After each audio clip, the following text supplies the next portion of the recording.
New details on Deontay Johnson's suspension were revealed, and we talk about what it means for the Baltimore Ravens and how they move forward with this situation. Plus, Baltimore looking at wide receiver help as well. All that and more coming up next on this episode of Locked On Ravens.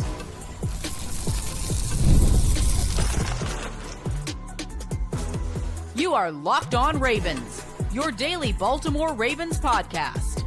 Part of the Locked On Podcast Network, your team every day.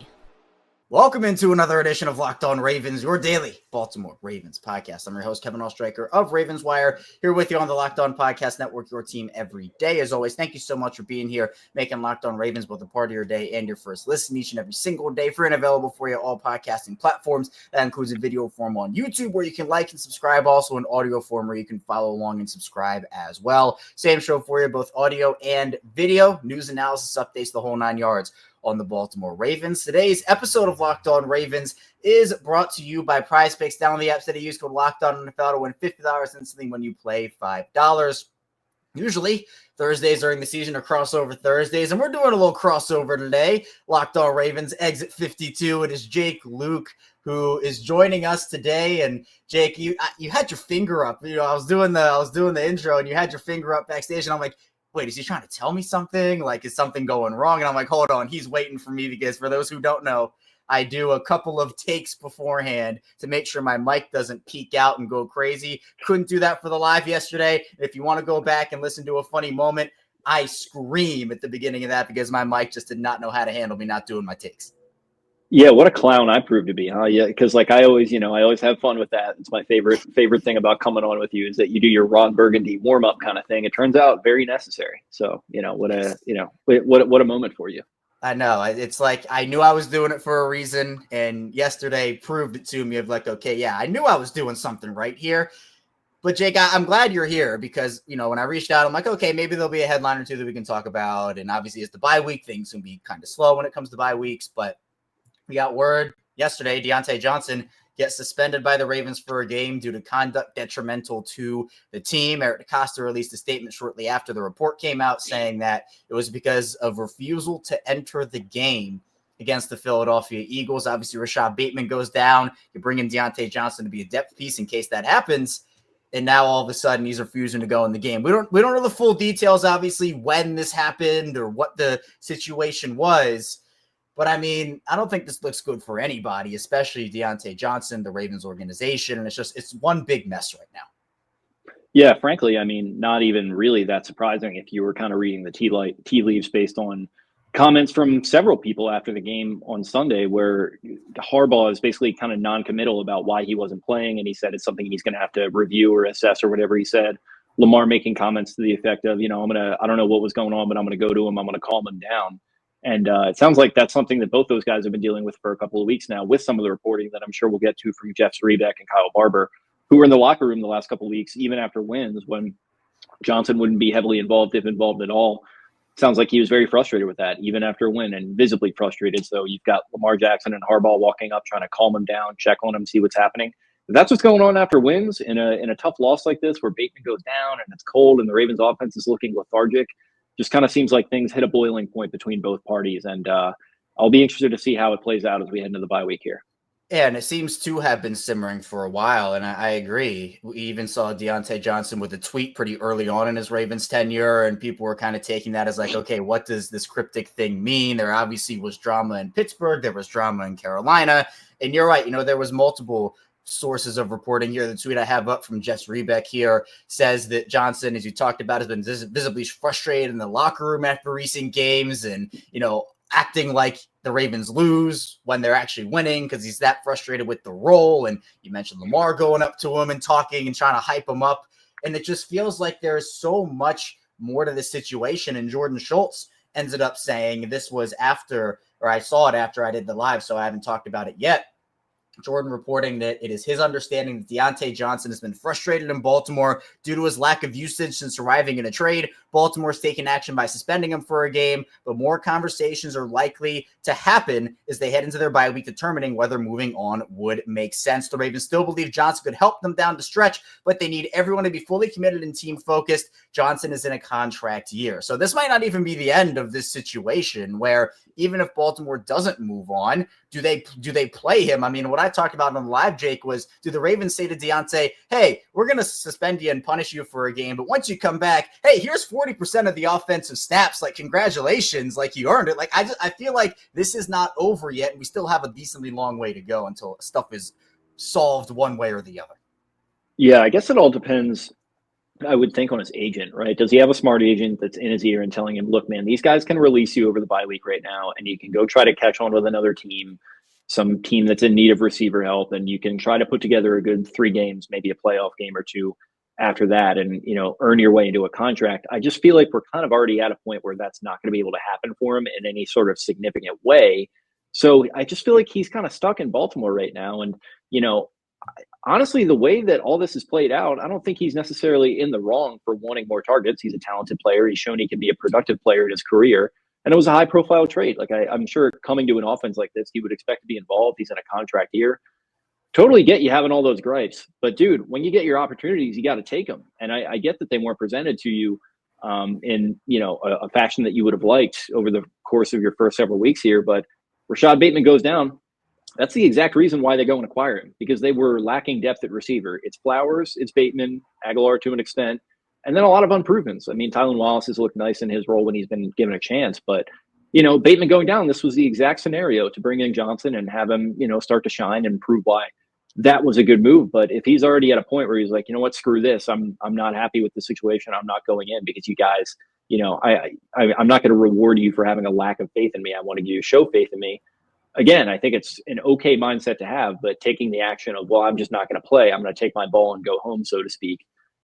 I don't know. That doesn't look good for anyone. And if I'm like, let's say, Patriots or one of these, you know, young teams with a young quarterback that's looking to bring in receiver help on the market, do you think this really helps you latching on with a team like that? Do you really think that, like, this is the move that's going to make teams, you know, sign you? Or if you could have just quietly played out the string, not put up a ton of numbers and said, yeah, but, you know, I arrived in a situation where there was already a ton of receiver depth.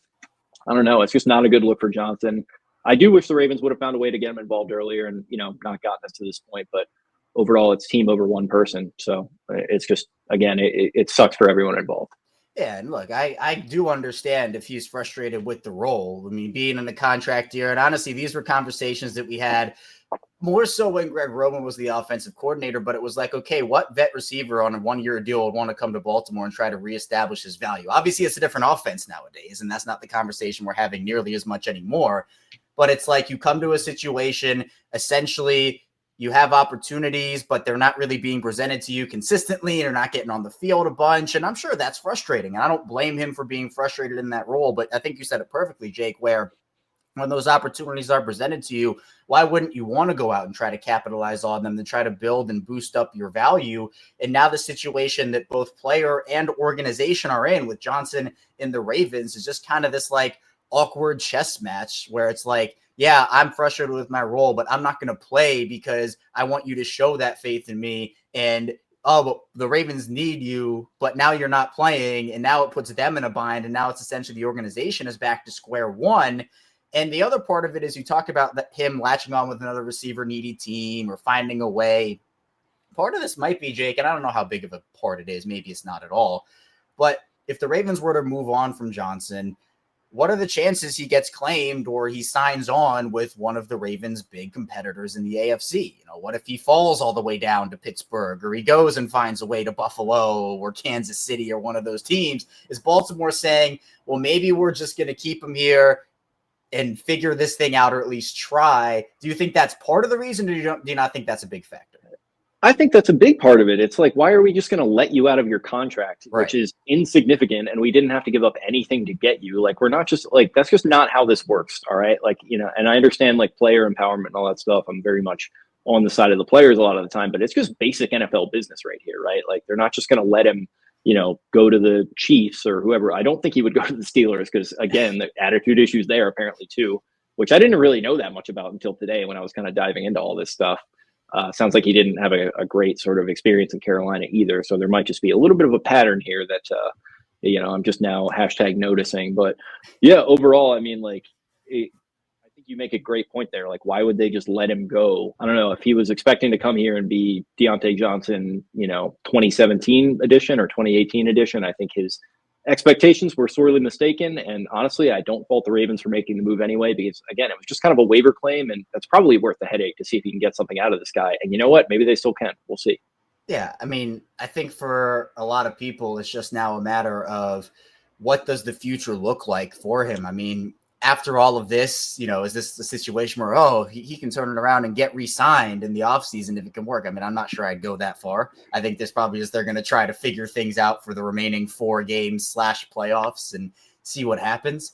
But now you're in a pretty tough bind because, Diontae came in and, of course, he was saying all the right things. He's like, I'm going to, get up to speed. I'm going to play any role the team wants me to. But now we're sitting here about a month later, like, well, the Ravens asked a specific role, and now he doesn't like it. He doesn't want to play. And you're right. The Pittsburgh stuff was bad, even on the field, where he would give up on blocking or express frustration on the field about a role. Carolina wanted to move on, and he wanted to move on from Carolina, and Carolina was willing to give him up for pretty much nothing because they're just like, all right, we want to get out of this situation. And you mentioning the pattern, Jake, well, I don't really know what happens next. I mean, there are probably 5 different paths that they can go off in when we come out of this bye week. But for now, it's a 1-game suspension and a decently big deal because they thought it was the level of, okay, we need to actually make an example here.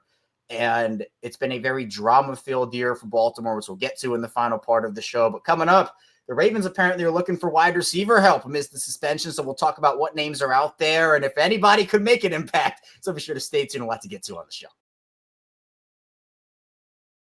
First, the show is brought to you by FanDuel. Get ready to tackle the NFL action with FanDuel, America's #1 sportsbook, because right now new customers can bet $5, get $150 in bonus bets if you win. The FanDuel Sportsbook app gives you everything you need to place live bets on the NFL all in one place. So to get 100 in the middle of the game, you can check out the latest stats, live play-by-play, and so much more on the same page where you place your bets. So for the Ravens and Eagles game, I thought the Ravens defense did a pretty good job overall, but Saquon Barkley at the over on his rushing yards. So if you had that, probably leave a large over on FanDuel. Just visit FanDuel.com to join today. You're started with $150 in bonus bets if you win your first $5 bet. That's FanDuel.com. Never waste a hunch and make every moment more with FanDuel, an official sportsbook partner of the NFL. And the show is brought to you by Hillsdale College. Time is our most precious commodity, so don't waste it scrolling through the same mind-numbing content for hours and hours. How can you spend it wisely to improve yourself? Our sponsor, Hillsdale College, is offering more than 40 free online courses, including Constitution 101, Introduction to Free Market Economics, and so much more. And if you want a course on the Great American Story, they have it for you over there as well. All of Hillsdale's courses are self-paced so that you can start whenever and tune in wherever. Plus, you can go deeper with readings, quizzes, discussions, or just enjoy the lectures. Go right now to hillsdale.edu/lockedon to enroll. There's no cost, and it's easy to get started. That's hillsdale.edu/lockedon. Register hillsdale.edu/lockedon. We're back. Our second segment, Locked On Ravens with Jake Louque. I am Kevin Oestreicher, still talking with you on this Thursday edition of the show. Jake, I went into break. I mentioned, hey, Ravens looking for wide receiver help. There was a report from Jeremy Fowler after this whole thing dropped saying that reportedly they've been looking into potential receiver help, which could indicate they're looking at a potential free agent addition. And you shook your head the entire time I was leading into the first break saying that. Now, I understand why you're doing it, first of all. We're talking about guys like Michael Thomas, Hunter Renfrow, Ravens legend Willie Snead. Like, these are guys that, okay, realistically, we have Diontae Johnson talent level, and then we have far below everybody else. Even you can talk about players already on the roster. I don't think any of those guys are needle movers at this point in their careers, at this point in the season. I think Baltimore's essentially stuck between a rock and a hard place here because the trade deadline's passed. This is the guy you went out and acquired to help your wide receiver depth, and now you're kind of back at square one. Yeah, no, it's of course they find themselves having a wide receiver conversation as we enter December here, when this is actually a pretty good wide receiver core. When you look at it, they're just looking for depth, right? You've got Flowers, who's having a great season. Bateman has looked really, really good this season, I think, as well, in my opinion. Aguilar looked great last year. He's been much more situational this year, but made some nice plays. They're pretty much set at this position, in my opinion, and I definitely wouldn't mind going out and getting some depth. But when you hear wide receiver help and you think Ravens, it just kind of like, if you've been a Ravens fan long enough, and it probably doesn't even have to be that long, it just touches kind of a nerve in your brain somewhere, and you just kind of like, you shrivel up, and it brings back bad memories. So yeah, it's like, is it Willie Snead? Is it like you're gonna get Cole Beasley out of his rapping career to come and run the slot routes for you? Like what is the solution here that's like better than what Johnson could bring? And if he's just absolutely forcing his way out, then yeah, probably you do need to just go sign someone, but it's going to be nothing more than a warm body.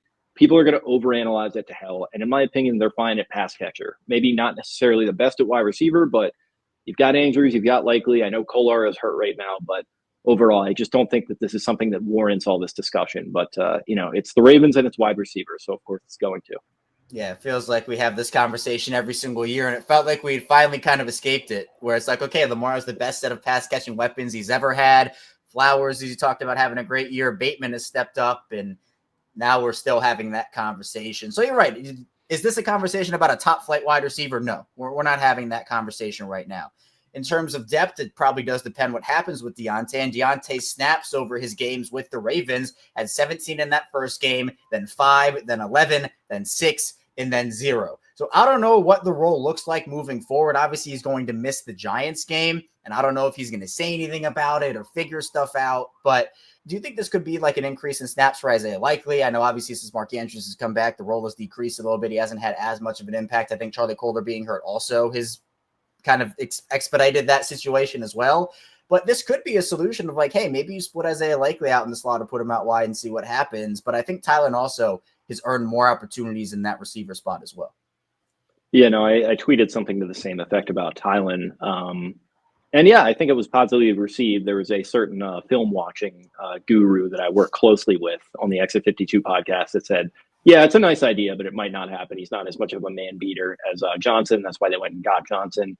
And I think that all makes sense in practicality. But, it would be nice to see if Wallace has a little bit of something against man that he can bring, if he, can get a little bit more involvement when you do see zone looks, kind of running more 13 personnel. But yeah, I'm kind of into going with the 12, going with Andrews and Likely. And I don't know, this season is weirdly, in this past game, has weirdly kind of reminded me of the fact that Andrews really is Lamar's guy, man. Like, even when he was slowed down, Lamar had his back. He was still throwing his way, and it wasn't necessarily working out. But, you saw him miss that. You kind of sail that throw to Likely, and Romo, amidst many of the amazing insights that he had last week, said that this one was actually very good.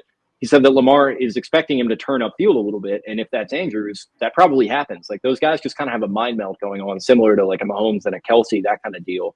And so, I think Andrews is still going to feature heavily. I think Likely is too talented not to. There's just still a lot between those two guys that you can do, and involving them as much as possible, I think, is going to be good for everyone, because they're probably your most, two of your three most talented pass catchers on the team right now, in my opinion. And you want to throw, I guess I would throw Bateman in there too. So 2 of 4, and just make it work. Yeah, and I think one of the things this team has to figure out, and it's not necessarily a bad thing because you have so much pass catching talent on your roster. And I think that's something that people in Baltimore have been begging for years. It's like, okay, how do you utilize all these guys effectively? We've seen this season where guys are passionate, guys want to win, and guys want to get the football in their hands. But there's a difference between being passionate in that way and being passionate in the, hey, I'm not going to go on the field even though you need me. And was this a situation I've seen it brought up with Diontae? It's like, did they ask him to go in during that last garbage time possession? And we're like, okay, now you can go in after we gave Nelson and Tylen that. I don't know if that's the situation or not. That's why it's like there could be 8 different ways this actually happened. I would say no, because Wallace was getting a little bit more. I even know I'd clocked this in the game. Like, Wallace was getting more targets than he usually does. I was like, that's interesting that they're not using Johnson there. And then obviously, like, the weird comments from Harbaugh after the game. I think if it was just a garbage time drive, this probably wouldn't be an issue. They'd be like, they might have dealt with something internally, but I don't think they would have made it public that they were suspending him for a full game. It might have just been a slap on the wrist over the bye week kind of thing. Yeah, and they cut to him in the nice warm jacket, and you're thinking, hey, that's Jack's looking pretty warm, but they could use you on the field. It's just layers and layers and layers into drama for a guy that's been on the team for 5 weeks now, 6 weeks now. I mean, that's the situation to me where it's like, okay, this hasn't even been a full 2 months. That's where it's so absurd for me. It's like I said at the beginning, like, dude, what do you think is going to happen here? Like, do you think you're just going to get out of here, go to another team in 3 weeks, 4 weeks, 5 weeks, whatever you wind up playing? Like, you think you're just going to turn everything around and go get some big contract. Like, I don't know, man. I think this is hurting him more than it's hurting the Ravens at this point. Yeah, it certainly hurts both parties, no doubt. And look, I get if Deontay Johnson's frustrated with the role, I understand. I get that you want targets. I get that you want catches. I get that you want to up your value. And if the Ravens aren't providing that, sure, like there could be conversations to be had about that. Maybe they've already happened. But I think none of it to say, yeah, right. None of it to say he's like a bad guy or anything. He's just might be that, cold-blooded mercenary type receiver that we've seen throughout the league. They just kind of want to get in there and get their money. They're not that worried about winning. They kind of just want to turn this into a career. It's like a 9-to-5 job, and that's like perfectly fine. Even from a strategic perspective, I just don't think this is good decision-making from him or his camp. Hopefully his agent gets in his ear and kind of talks some sense into him. Yeah, and that to me is, I think, the most curious part of it is like, now what happens with his role? Like we talked about earlier in the show, it's like, did the Ravens reward him with a bigger snap share now and say, hey, we need you, let's go out there and let's just forget about it. Here you go. You didn't want to play in the game. Now let's go get you in some games. Like, I don't know. It would be the funniest, the absolute funniest outcome is that happens and he just plays terrible. Like, just drops, just clanking off his hands, just costing them first downs. Like, that would be, it would be terrible as a fan of the team, which I am, but as a comedy enjoyer, that would be quite something as well. Well, it's not like he was even playing great when he was on the field. I mean, he had that one play where he tripped over himself, the other one where he like kind of could have caught it reaching out of bounds, but he dropped that one. Like, it wasn't like he was setting the world on fire and now he's upset about, oh, well, his snaps dropped, even though he was playing great. It's like it just hasn't really gotten into the offense yet. It just feels like that hasn't happened quickly enough for him, which I guess is not on his timeline. Yeah, those are the types of things that can compound frustration in that situation too, where like you're hoping to get your chance and then you trip over somebody else's feet and you feel like you got screwed there. And it's like, I think that's totally valid to feel that way. Like, there's reasons why, like, again, we'll keep harping on it. Like, he's within his right to be frustrated. It's just the way that he's handled the frustration that, hey, I think doesn't have him looking great. Yeah, well, I mean, whenever you refuse to go in the game, that's a different level of conversation than maybe what we'd be talking about if he was subtweeting on a burner or doing whatever he wanted to do there. But at that point, it hurts the team, it hurts yourself, and it's not a good image for anybody because he obviously has to deal with this now, and this is a stain on his image. Obviously, Baltimore has to deal with this blowout situation amidst all the other drama that's going on, and there has been a decent amount of drama this season. So coming up in the final part of the show, we'll talk about the vibes right now in Baltimore. Spoiler alert, they're not as good as maybe we hoped they'd be at this point in the season, but that doesn't mean all hope is lost. Stay tuned, a lot to get to in the show. First, the show is brought to you by Mint Mobile. With big wireless providers, what you see is never what you get. Somewhere between the store and your first month's bill, the price you thought you were paying magically skyrockets. With Mint Mobile, you'll never have to worry about gotchas ever again. When Mint Mobile says $15 a month when you purchase a 3-month plan, they mean it. Say goodbye to your overpriced wireless plans, jaw-dropping monthly bills, and unexpected overages. Mint Mobile's here to rescue you with premium wireless plans starting at $15 a month. And sometimes you can have bad experiences with other mobile providers. You got complicated bills, fees, upcharges, and more. Mint Mobile is straight up, and that is great. Ditch overpriced wireless with Mint Mobile's deal and get 3 months of premium wireless service for $15 a month. To get this new customer offer and your new 3-month premium wireless plan for just $15 a month, go to mintmobile.com/LockedOnNFL. That's mintmobile.com/LockedOnNFL. Cut your wireless bill to $15 a month at mintmobile.com/LockedOnNFL. $45 upfront payment required, equivalent to $15 a month. New customers on first 3-month plan only. Speed slower, about 40 gigabytes on a limited plan. Additional taxes, fees, and restrictions apply. See Mint Mobile for details. We return with Locked On Ravens, Kevin IceShaker and Jake Louque coming at you, talking about Diontae Johnson, talking about the vibes in Baltimore. Bye week coming up. And Jake, I know when the season started, or at least the schedule came out, and we saw this week 14 bye week, at least me, I was like, man, that's so late in the season. Like, you got to go through all this physical football. And like, that's really late. Why does Baltimore have to go that late? That's really going to hurt them. And now we're sitting here in December during the bye week, and I'm like, man, this bye week really couldn't have come at a better time. Like, I feel like they needed something like this to reset and get back on track because something needs to change, and the bye week gives you the best opportunity to do that. Could make the argument that maybe if they were a little rested, if they had had a bye week a little bit earlier, we wouldn't be seeing this kind of frustration, Sure. from a couple different avenues boil over. But I think you're right. It is a late one. They had a late one last year.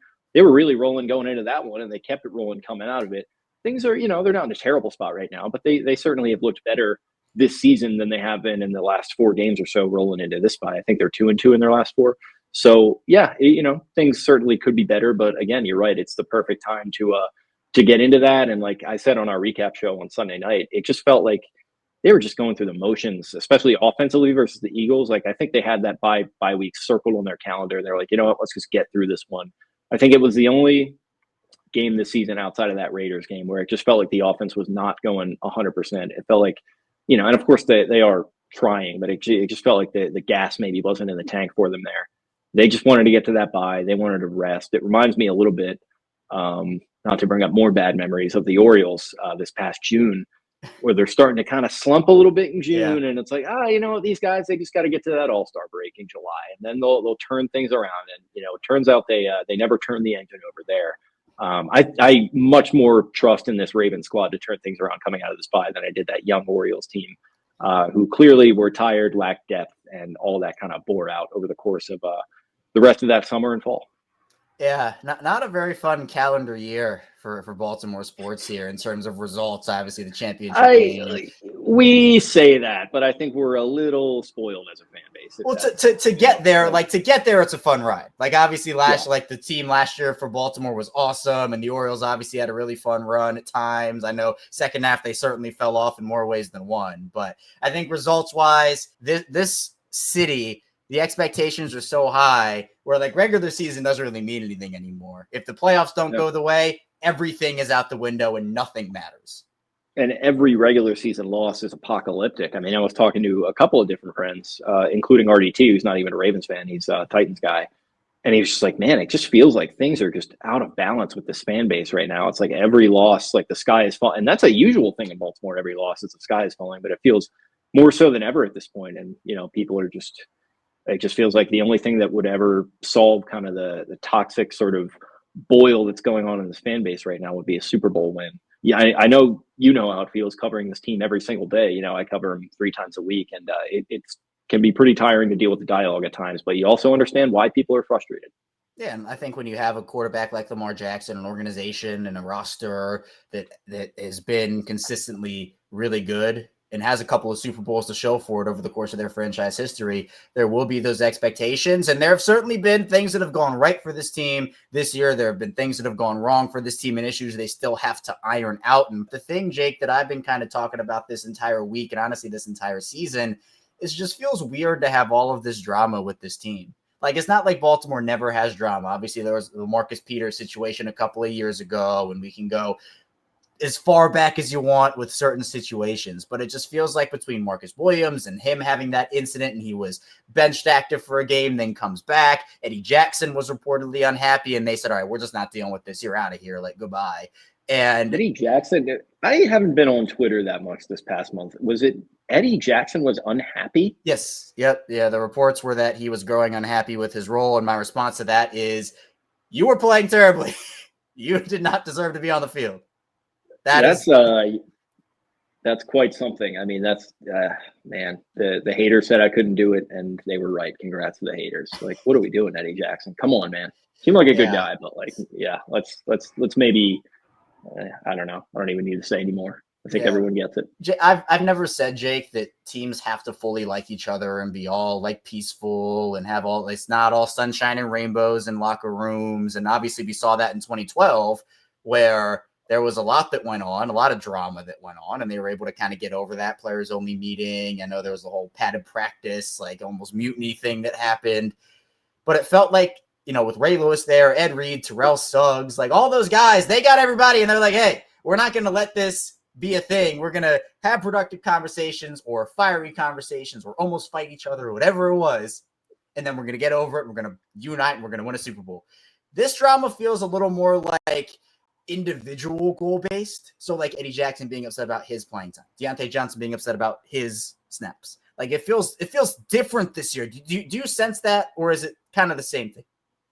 Dude, totally. I mean, it's only been 12 years since then, but a lot has happened in the world in those 12 years. People are just different now across the board. Like Deontay was probably in his teens at the time when that happened, right? Just like we were. And, some of these guys, they weren't even full adults yet. And now they're in the NFL and they're in that same situation. And it's like, social media and all this kind of stuff has made these players into their own businesses, basically their own corporations. That wasn't how it was even back in 2012, which was not really that long ago. But Diontae, he's all over social media. Diontae wants to get a new contract, and that's kind of what he's worried about first and foremost. And not every guy's like that, but I think more guys are like that than were in the past. So, and like, I mean, the NFL itself has changed. I mean, that was kind of sort of the last vestige of like the rookie quarterback contract thing. Like it's all different now. And like, that's kind of the thing with Lamar is people had all this anxiety about not winning on his, his cheap deal there when he was a, rookie. And now he's expensive and he's playing some of his best ball ever, if not arguably his best ball. So man, it's just like, again, that was only 12 years ago, but in many ways that was a lifetime ago. People are different. The business of the NFL is different. The individual business of players is different. And I don't know, it's just like I maybe get a little tongue in cheek about things sometimes, maybe a little bit too much, but that's just kind of one thing that I always laugh at, that people are always like, well, they had, 2012, 10-6. And it's like, yeah, but they started 9-2 and they had a little bit of a run of injuries there. They fell on their face, lost some games they shouldn't. All that combined with Flacco just playing out of his mind pretty much out of nowhere. That's what created that. Could Lamar play any better than he's playing this season? I kind of struggle to see it. So really, it's like, first things first. I think you're right. You got to get your house in order. You got to get some of this drama resolved. And I think John Harbaugh once said, we don't have an open door policy. We have an open mic policy. You can say whatever you want to say, whenever you want to say it, and we'll just kind of work it out right then and there. I don't know. Maybe just go to that sort of idea. Try to work things out with Diontae and whoever else might be unhappy. Seems like Williams probably isn't too thrilled right now either. So just whatever you can get out of these guys. Just sit them down and say, hey, look, we're trying to win a championship here. We could use whatever contribution you can give us. If you're on board, great. If you're not, we'll see what we can do to help you. Unless it's Diontae, we're not going to let you go to. We're not letting you go to Kansas City. Sorry about that. But Yeah. other than that, absent of that, we'll help you. Yeah, as they should not let him go to Kansas City. That I think would break everybody in the Baltimore sports world. It's like, okay, of course Kansas City was able to get him. But I think you're right, where I'm sure conversations are happening, and they've probably been happening the entire season. But that doesn't mean that these guys are happy about him. And I think the frustration is being shown in a different way, like you said, that maybe it was 10, 15 years ago. And that's just the reality of the new world, sports world in general. But I know, Jake, the vibes around the team, obviously after a loss, you got to dwell on that for a couple weeks during the bye, and that never feels great. But I know there have been a lot of questions about John Harbaugh, Todd Monken. Obviously, Justin Tucker has been a big topic of conversation this year, and rightfully so. Where are you with this team? And I'll ask you more specifically with Tucker. Where are you with him right now? Because, again, it's kind of like there's no one else out there, and even the Bengals just signed Cade York, so it's like you're even less kicking options. I feel like Baltimore, if they bring in competition, fine. Bring in the light for the practice squad, okay. But I feel like it's going to be Justin Tucker, and then maybe that conversation on what happens next happens in the offseason. Yeah, I think heat of the moment on Sunday, I tweeted something to the effect that he should do what Dustin Johnson did ahead of the 2017 Masters, when he may or may not have been beaten up by a scorned lover. And then he said that he had actually fallen down the stairs. And that's why he couldn't compete in that. I was like, Tucker needs to do one of those things and fall down the stairs, go to injured reserve, let somebody else come in and handle the duties the rest of the way. I just and other people have made this point. It's just like, who are you going to bring in that's going to do that much better, right? And who are you going to bring in that's going to be worth hurting the goodwill that all the immense amount of goodwill that people are just so quick to forget about right now that I see. And it really does make me sick. I mean, this guy has been not only a great player, he's been the best kicker in NFL history, but he's been a great guy for this community for over a decade. And the idea that they're just going to cast him out, somebody's going to come in and play up to his par, which again, it hasn't been great, but your son got, again, you talk about the wide receiver thing, the kicker pickings in December have got to be pretty slim. If I had to guess. So the idea that some guy is going to come in and prove to be this marked difference for this team at the kicker position, I'm just not sure that even taking the chance on that is worth destroying the goodwill, is worth destroying the confidence that he could come back next year and get out of this slump. I don't expect him fully out of this slump this year. I think it's something mental is going on. I think he needs some time away from the game. I know some people don't love that answer. They're very kind of cutthroat. It's very just down the middle, results based, that kind of thing. But I don't know. I'm a little bit more relationships matter, people matter. And what Justin Tucker has done for this organization, you got, 4+ games left, hopefully more than that, but that's kind of what you got on the docket right now.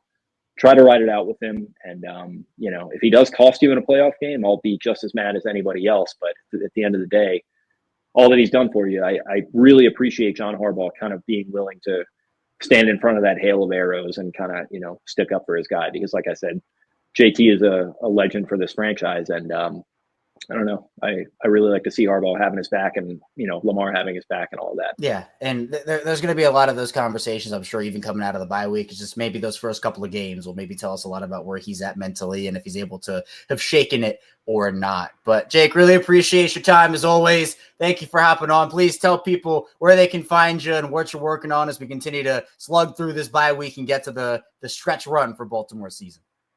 Yeah, Exit 52 podcast on all podcast platforms and on YouTube. You can subscribe to us there, like all our videos. You can find us on social media at Exit 52 podcast on X and Instagram. And I am at Jake Louque. That's LOUQUE. Thanks for having me on, man.